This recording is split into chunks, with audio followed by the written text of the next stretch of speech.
It's been quite publicly out there that I had a breakdown. Then I went through the bankruptcy thing. But the bankruptcy thing was all because I had a breakdown and my mental state at the time, and I couldn't help it. But now I look back, and if I asked for help and done things differently and stuff like that, it would have helped me. And I think also in this industry, you don't want to admit there's something wrong. Like, I'll be like, yeah, I'm fine, when really inside I'm thinking I'm not fine. The bankruptcy. Yeah. And ends in 4 days, the first one. So what does that mean? Tax and VAT. Yeah. And when you have a breakdown, and I had a breakdown, and then when you start getting letters and calls, you're already in a rut where you don't want to get out of bed. So you start avoiding. It's called avoidance. Avoid everything. Avoid phone calls, avoid texts because you can't cope. Yeah. And what you've got to remember, things then build up to the point it gets to noise. And it's like, wow, then the damage is there. So it's you just have to start communicating. So I started then communicating, sorted myself out, went in the Priory twice as a general patient because I suffer severe PTSD. And then I started getting better myself in my head. So then I started communicating to these people, and that made the difference. But I didn't have a lawyer. So every time there was a court, press were all over it, and they magnify it. And there's so many people out there. I think the word bankruptcy has a stigma to it, like a bad thing. It's not always bad. I am actually grateful that I had the bankruptcy because it kicked me up the arse and made me look at things where people have looked after my stuff, money and that for years, and made me think, do you know what? I've never looked at it. I've just get the money in, spend it, do what I want. Whereas now I'm in control, and I wish I did it years ago. So in a way, it's done me a favour where I know exactly what's going on now. I don't have managers or anything anymore because I'm not having people control me. I'm now in control of my diary. I dictate what I do. I'm not being dictated anymore.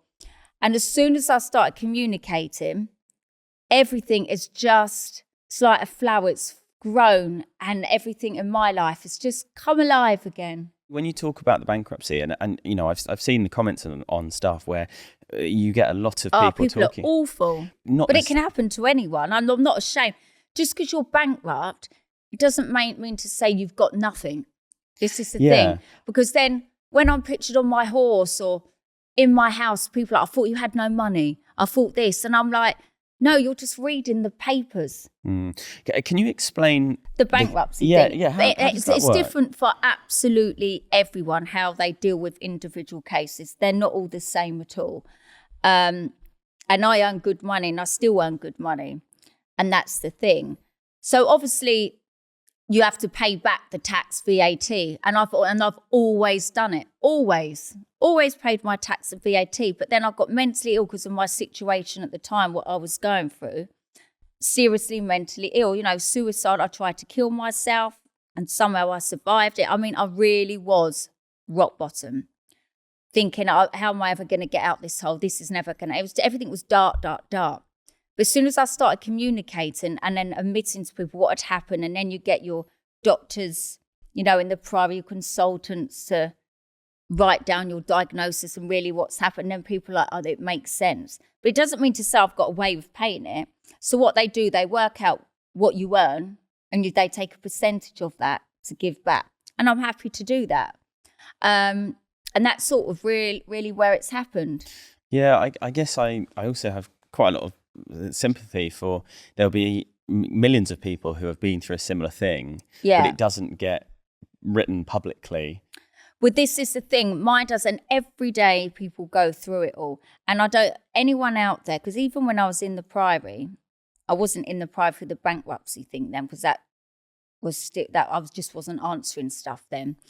But there was a lot of business women and businessmen in there who had high jobs, earning so much money, and they were in there because something had happened in their businesses or something, and they knew that they couldn't keep up that lifestyle, and they were trying to still do it, and they couldn't cope with the fact that if their friends or family knew that they couldn't then potentially have that house or have the cars or keep up the holiday payments or keep up, do you know what I mean? Yeah. How they would cope with it, because the embarrassment, their pride, stuff like that.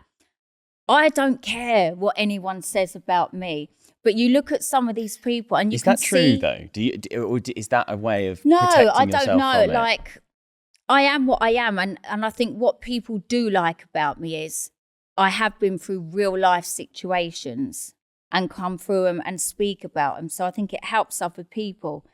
And just because I'm in the public eye doesn't mean to say it can't happen to you. So yeah, you go through shit times and spoke about it. And then I think now people realise, like, oh, she's gone through it, but guess what? She's come up again. She's got through it and she's back smiling, working, getting on top of everything again. Why? Because I communicate.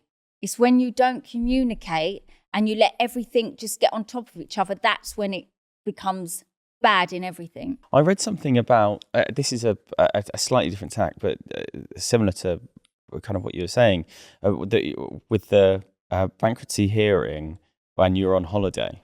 What was the story behind that? So they knew I was going away and they said I could do it by Zoom. Yeah. And it was something to do with, I don't know, they obviously didn't get the email or something happened there. And what made me laugh is all of that saga. I got to court. I wasn't even in the courtroom. I was in a side room and I did it by Zoom. And it was only for 8 minutes, asking me 3 questions. Really? So all of that, Sky News, all of that, so getting me arrested off the plane, all of this stuff, that I went to court and I was put in a side room, didn't even have to go into court, and I did it on a screen by Zoom, and they only asked me 3 questions, the whole 8 minutes, all of that for that.